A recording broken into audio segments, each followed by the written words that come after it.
Si tienes cirrosis hepática con ascitis, el día de hoy vamos a romper dos mitos. Y además, si estás empezando a utilizar diuréticos, te dejaré una recomendación que te va a ayudar.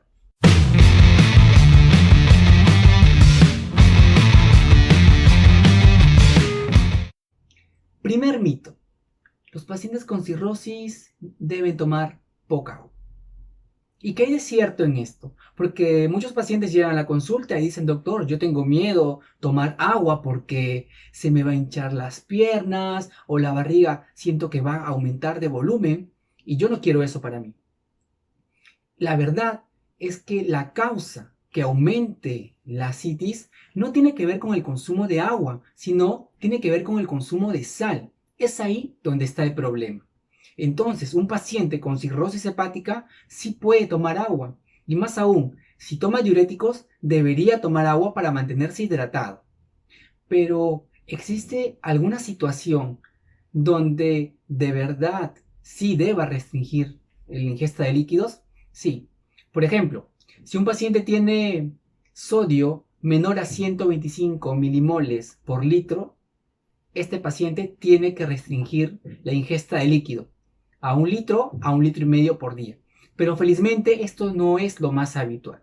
Así que en general los pacientes con cirrosis hepática sí pueden y deben consumir agua. Segundo mito. Los pacientes con cirrosis no deben consumir sal. La verdad es que si uno se pone a pensar o si alguna vez has probado comida sin sal, dime si es rica, dime si podrías comerlo. Seguramente que no podrías. Y si nosotros le damos una comida sin sal a un paciente, esta va a estar desabrida, el paciente no va a querer comer y eso va a favorecer a que se desnutra. Y si se desnutre, tiene más riesgos de complicaciones como encefalopatía, ascitis e infecciones. Entonces la recomendación no es quitar la sal. La recomendación es restringir la sal a menos de 5 gramos o su equivalente, menos de 2 gramos de sodio. Esa es la recomendación. Pero ojo, que esta restricción de sal no es para todos los pacientes con cirrosis. Solamente se aplica en pacientes que tienen ascitis grado 2 y grado 3.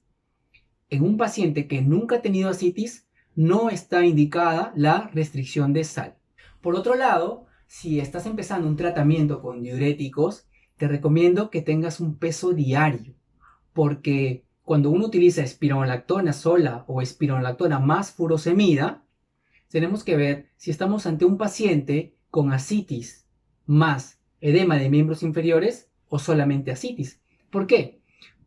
Porque si yo tengo un paciente que tiene ascitis más edema de miembros inferiores, mi meta será que baje entre 0,5 a 1 kilo por día. Si el paciente tiene ascitis pero no tiene edema de miembros inferiores, nuestra meta será que el paciente baje hasta 0,5 kilos por día.